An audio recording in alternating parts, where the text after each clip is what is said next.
মিটিংয়ে 1:4 অনুপাতে পাশ হল নবম পে স্কেল ও 14 গ্রেডের তালিকা প্রকাশ। এছাড়াও আলোচনা সভায় 20 জন সচিব সুখবর দিলেন। ভিডিওটি শুরু করার পূর্বে চ্যানেলটি সাবস্ক্রাইব করুন। অবশেষে দীর্ঘদিন থেকে সরকারি চাকরিজীবীরা আন্দোলন করার পর অবশেষে অন্তর্বর্তীকালীন সরকারের নির্দেশে 1:4 অনুপাতে নবম জাতীয় বেতন স্কেল কার্যকর করার নতুন সিদ্ধান্ত গ্রহণ করা হয়েছে। ইতিমধ্যেই পে কমিশন অর্থ মন্ত্রণালয়ের সঙ্গে বৈঠক করেছেন। তবে গতকাল শুক্রবার থাকায় সরকারি চাকরিজীবীদের বেতন বৃদ্ধির বিষয়টি নিয়ে সরাসরি তেমন কোনো পদক্ষেপ নেওয়া হয়নি। তাই আজ পে কমিশন ও অর্থ মন্ত্রণালয় একটি বৈঠকের আয়োজন করেন। সেখানে সরকারি চাকরিজীবীদের বেতন বৃদ্ধির চূড়ান্ত সিদ্ধান্তের কথা জানায় সংশ্লিষ্ট কর্তৃপক্ষ। তারা বলেন, আমাদের নবম পে স্কেল বাস্তবায়ন করার চূড়ান্ত দিক নির্দেশনা প্রকাশ পেয়েছে। এখন শুধুমাত্র গেজেট প্রকাশ করার অপেক্ষায় আছি। কবে নাগাদ গেজেট প্রকাশ করা হবে এই বিষয়ে যখন পে কমিশনকে জিজ্ঞাসা করা হয়, তখন তারা বলেন, আমাদের সকল কার্যক্রম শেষ। ইতিমধ্যেই আমরা অর্থ উপদেষ্টার কার্যালয়ে সকল কিছু উপস্থাপন করেছি। আমাদের যে খসড়া তৈরি করার কথা ছিল সেটা আমরা তৈরি করেছি এবং অর্থ উপদেষ্টার কার্যালয়ে প্রেরণ করেছি। অর্থ উপদেষ্টা আমাদেরকে আশ্বস্ত করেছেন আগামী 10 তারিখের মধ্যে গেজেট প্রকাশ করা হবে। আমরা এই বিষয়টি নিয়ে এরই মধ্যে আরও একবার অর্থ মন্ত্রণালয়ের সঙ্গে অভ্যন্তরীণভাবে আলোচনা করেছিলাম। তারা ইতিবাচক তথ্য দিয়েছেন যে গেজেট প্রকাশের প্রস্তুতি শতভাগ নিশ্চিত করা হয়েছে। আমরা নির্ধারিত সময়ের মধ্যে গেজেট প্রকাশ করব। প্লিজ আপনারা চ্যানেলটি সাবস্ক্রাইব করুন। আজকের বৈঠক ফলপ্রসূ হয়েছে বলে মন্তব্য করেন সংশ্লিষ্ট কর্তৃপক্ষ। তারা বলেন, নবম পে স্কেল বাস্তবায়ন করা হলে সরকারি চাকরিজীবীরা অর্থনৈতিকভাবে স্বাবলম্বী হবেন।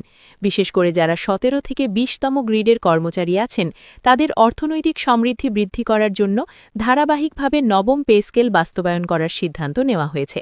সংশ্লিষ্ট কর্তৃপক্ষরা জানায়, আমরা 2 ভাগে ভাগ করে বেতন বৃদ্ধি করার সিদ্ধান্ত নিই। তবে এখানে বেশ কিছু বিষয় নিয়ে ভিন্নমত প্রকাশ করা হয়।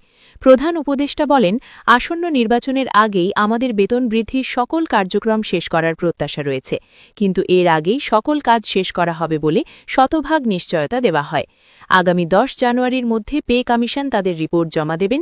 এরপর থেকেই নবম পে স্কেল বাস্তবায়নের চূড়ান্ত সিদ্ধান্ত বাস্তবায়নের নতুন রূপরেখা তৈরি হবে। আজকের বৈঠকে উপস্থিত ছিলেন পরিকল্পনা উপদেষ্টা ওহাইদ উদ্দিন মাহমুদ ও পে কমিশনের 25 সদস্য সহ অন্যান্য সদস্যরা বৈঠকে অংশগ্রহণ করেন। তারা বেতন বৃদ্ধির বিষয়টি ধাপে ধাপে পর্যালোচনা করেন। কোন কোন গ্রেডের জন্য কত বেতন রাখা হলে কর্মচারীরা অর্থনৈতিকভাবে শক্তিশালী হবেন, এছাড়াও নতুন আকারে কোনো বৈষম্য সৃষ্টি হবে না, এই বিষয়গুলো নিয়ে শ্বাসরুদ্ধকর পরিস্থিতি তৈরি হয়। সেখানে প্রধান উপদেষ্টার নেতৃত্বে পে কমিশন খসড়া প্রস্তুতির আপডেটগুলো জানিয়েছেন। তারা বলেন, আমরা ইতিমধ্যেই অর্থ মন্ত্রণালয়ের কাছে খসড়া পাঠিয়েছি, তবে সেটা চূড়ান্ত নয়। অর্থ উপদেষ্টার কাছে যে খসড়াটা পাঠানো হয়েছে সেটার আদলেই পূর্ণাঙ্গ একটি খসড়া তৈরি করা হবে, যেটা আগামী 10 জানুয়ারি প্রজ্ঞাপন আকারে প্রধান উপদেষ্টার ভাষণের মাধ্যমে প্রকাশ করা হবে। যারা এখনও চ্যানেলটি সাবস্ক্রাইব করেননি তারা অবশ্যই সাবস্ক্রাইব করুন।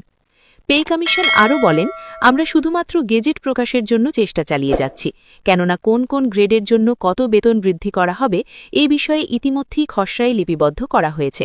তাই বেতন ও গ্রেড বিষয়টি নিয়ে এখন বিচলিত নয় কর্তৃপক্ষ। শুধুমাত্র গেজেট প্রকাশ হলেই সরকারি চাকরিজীবীরা নবম বেতন স্কেলের আওতায় সকল ধরনের সুযোগ সুবিধা ভোগ করবেন বলে শতভাগ নিশ্চয়তা দেওয়া হয়েছে। অর্থ মন্ত্রণালয়ে একজন ঊর্ধ্বতন কর্মকর্তা আজকের বৈঠকে উপস্থিত থাকার সুবাদে বলেন, আমরা অর্থনৈতিক শক্তির দিকগুলো বিবেচনা করে বেতন বৃদ্ধির চূড়ান্ত দিক নির্দেশনা গ্রহণ করি।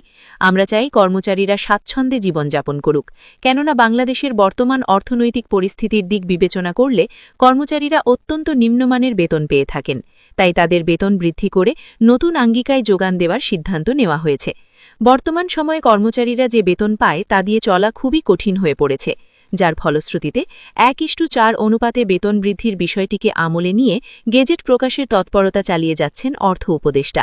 আমরা আশাবাদী আগামী 10 জানুয়ারি 2026 সরকারি চাকরিজীবীরা পাবেন নবম পে স্কেলের আওতায় সকল ধরনের সুযোগ সুবিধা বৃদ্ধির চূড়ান্ত গেজেট। প্লিজ আপনারা চ্যানেলটি সাবস্ক্রাইব করুন।